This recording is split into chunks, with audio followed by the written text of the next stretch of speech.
Hello everyone, welcome back to our channel Guide Hub. In this video, I'm going to show you how to add a cover photo on Facebook. There are very simple steps to it and I'm going to guide you through it all. So open your Facebook app. You will land on the home page. You have to open your profile to add the cover picture. So open your profile by tapping on the profile picture which will be on the top right corner of your screen. If you have not put any profile picture, then an accounts icon will be shown on the top and you just have to tap on it. Here you can see there is an add a cover photo option. This is where your cover photo will go. So tap on it and you can see two options, upload photo and choose from your Facebook.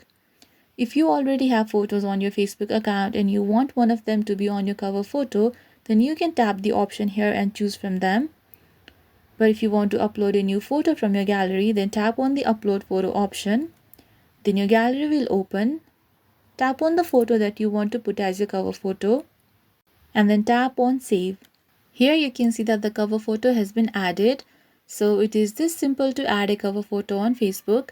I hope you found this video useful. If you liked this video, please give it a thumbs up, hit subscribe and let me know in the comments if you have any queries.